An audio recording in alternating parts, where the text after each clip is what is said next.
Bonjour à tous, Olivier Tréca pour le Chasseur des Migrateurs. Bah écoutez, on est le mardi 17 décembre 2024, on rapproche de Noël. Et depuis vendredi, on n'a pas eu grand-chose à se mettre sous la dent, ou tout au moins au bout du fusil. Le temps est très très doux sur les zones de départ et désormais tous les oiseaux sont en hivernage. D'ailleurs, on me signale un doublement des effectifs sur le Danemark, ce qui est peut-être la conséquence du bon flux de la semaine dernière, qui a permis de faire translater une partie de la population de la Baltique vers le Danemark. Alors, pour que cela y bouge, il va falloir que la nourriture fasse défaut. Fatalement, ça va arriver parce que les réserves, elles ne sont pas forcément inépuisables. Mais ça arrivera plus rapidement si on a du froid qui arrive et que celui-ci bloque l'accès au pâturage et aux zones de nourriture. Alors pour ça, il faut qu'on ait de la température inférieure à moins 8 degrés et c'est la condition sine qua non. Si on n'a pas ça, on n'aura rien du tout. Alors pour l'instant, dans le futur, les modèles ne montrent pas à court terme une évolution dans ce sens-là. On ne peut pas prévoir à une si longue échéance. D'ailleurs, il y a peut-être une possibilité de descente d'air polaire autour du 31 décembre. Et ça me donne un petit espoir qu'on ait un passage du nouvel an comme on n'a pas eu depuis longtemps. Voilà. On peut également regarder côté sud, penser que certains oiseaux ils peuvent regagner aussi les zones d'hivernage plus au nord si les conditions ne sont pas bonnes. Alors, ce ne serait pas forcément une bonne nouvelle parce que ces oiseaux-là, l'année suivante, ils ne redescendront pas forcément parce que ils se disent, on part en Espagne et puis finalement, on est obligé de remonter au bout de 15 jours. Voilà, c'est un peu compliqué. Mais dans tous les cas, le gibier qui va peut-être nous arriver dans les jours prochains, sera méfiant. Il faudra être malin, très malin pour réussir à le piéger. Je vous conseille d'ailleurs d'aller regarder la vidéo que j'ai faite avec Michel Masson sur comment chasser les canards méfiants, où il explique ses astuces. N'hésitez pas également à vous procurer les attaches doubles qui vous permettent d'avoir un attelage très naturel et susceptible de faire la différence. Alors, je vais vous donner des petits conseils en 2 mots. Peu de forme, changer de disposition très souvent les formes aussi. Ça va permettre de ne pas habituer les oiseaux qui sont cantonnés à une structure dont ils ont l'habitude. Pas de ligne d'oiseaux en randonnion comme on peut les voir. Il faut essayer de changer tout ça, avoir une disposition un petit peu plus naturelle. Et puis, essayer de mettre moins de chants, moins de cris, des oiseaux qui chantent plus naturellement. Donc, pas trop séparer les mâles des femelles pour qu'on ait des chants qui soient un petit peu plus naturels, je me répète, et qui soient plus attirants pour les canards hyper méfiants. Voilà, donc écoutez, c'est un petit peu le conseil que j'avais à vous donner, là, parce qu'on rentre dans une période d'hivernage où les oiseaux, effectivement, sont plus difficiles à piéger. Voilà, voilou. Écoutez, je vais laisser la parole à Thierry qui va vous donner ses prévisions. Et puis moi, on se retrouve juste derrière pour vous donner les miennes. Alors, ça ne va pas être forcément fameux, mais il y a peut-être un petit coup à envisager dans la nuit de jeudi à vendredi. En attendant, n'oubliez pas Mic Tracker, c'est important, même si on ne voit rien. Vous saisissez le résultat de votre nuit sur Mic Tracker et ça alimente la base. Et puis, pour ceux qui veulent avoir des informations plus précises et de manière quotidienne, vous pouvez appeler Canarin. Voilà, allez, à vendredi pour la mise à jour. Et puis, je vous souhaite une bonne bredouille. Allez, à bientôt. Ciao tout le monde. Bonjour les Mic Trackers, bonjour les chasseurs de migrateurs. Alors bienvenue pour nos prévisions du 17 décembre. On va faire le point bien sûr comme d'habitude et on va faire les prévisions de la semaine qui ne seront pas bien sûr extraordinaires. Alors à tout de suite. La semaine a été une semaine médiocre. 4 jours sur 5, on était en dessous de la moyenne et un jour à la moyenne. Donc on ne peut pas dire que ce soit une grande semaine. Pour les capots, c'est légèrement mieux, mais bon, pas beaucoup, hein. On est tout près de la moyenne et légèrement en dessous de la moyenne. Donc pour 3 jours sur 5, c'est médiocre. Alors pour la semaine, on est parti pour une semaine rouge-orangée, c'est-à-dire que les conditions vont être bof, bof, bof, avec des vents de sud-ouest en général, ouest, un anticyclone méditerranéen et pas de perspective de mouvement majeur, avec une toute petite exception peut-être en milieu de semaine, avec des vents de nord-ouest un jour, mais j'y crois pas du tout. Pour mercredi, donc c'est la même situation que la veille. On a quand même un anticyclone des Açores qui est en train d'un petit peu pousser, mais ça ne change rien du tout à la situation. Et donc la note reste, on va dire, intermédiaire.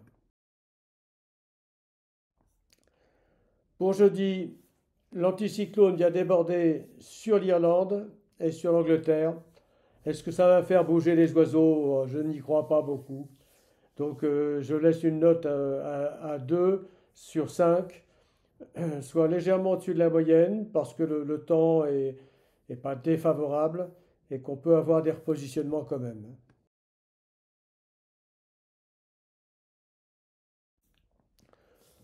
Pour vendredi, l'anticyclone qui avait gonflé sur l'Irlande se dégonfle. On est dans une situation qui est relativement stable, sans grand vent. Donc il n'y a pas de raison de prévoir un gros mouvement. Pour samedi, c'est la même que la veille. L'anticyclone des Açores, vent d'ouest partout, pas de mouvement majeur.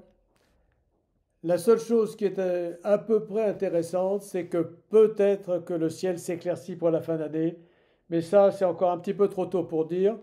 Mais bon, il y a quand même une petite chance maintenant d'avoir un coup de froid en fin d'année. Mais c'est un peu tôt pour dire. Allez, je vous souhaite une bonne semaine, des bonnes bredouilles quand même, et au revoir.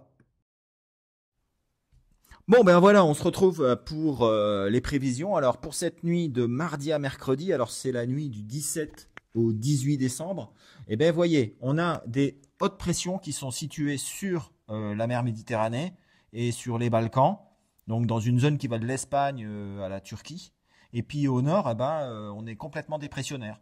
Donc, on a une dépression sur la Russie qui va donner probablement un petit peu de neige, mais c'est déjà bien enneigé là-bas. Et puis une autre qui arrive sur l'Écosse et qui va générer donc un vent d'ouest relativement fort, enfin modéré à fort sur les côtes de la Manche. Et ce flux d'ouest, il va jusque l'Ukraine et puis voire plus loin. Donc il n'y a pas de facteur positif. Les températures sont très douces. Les hautes pressions sont au sud. Mis à part quelques déplacements hivernaux, il ne devrait pas y avoir grand-chose. Voilà, c'est pour ça que j'ai mis peut-être un petit 2 sur le sud-ouest, parce que sur l'Espagne, il va y avoir des températures négatives.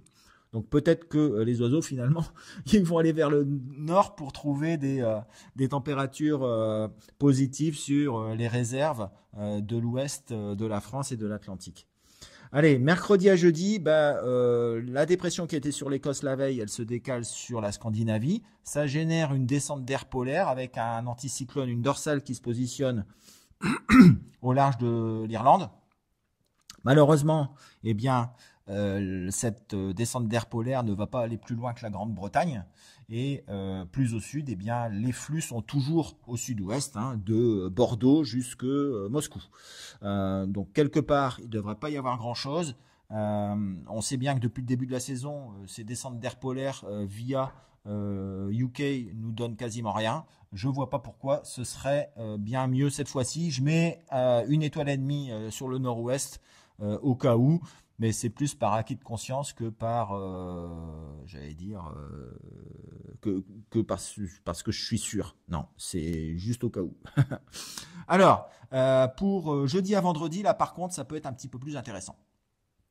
On a des températures qui baissent parce que cette descente d'air froid, elle descend quasiment jusque la Camargue, hein, avec des précipitations très importantes sur le sud de la France, mais un ciel qui se dégaze derrière et on a un petit peu de vent de nord-ouest sur le Benelux et le nord de l'Allemagne. Donc ça peut être intéressant. On sait très bien que à cette époque de l'année, la nourriture commence à être un petit peu plus rare sur ces zones-là, hein, ces zones de départ, et que un petit vent de nord-ouest avec jeudi à vendredi, on sera encore en demi-lune.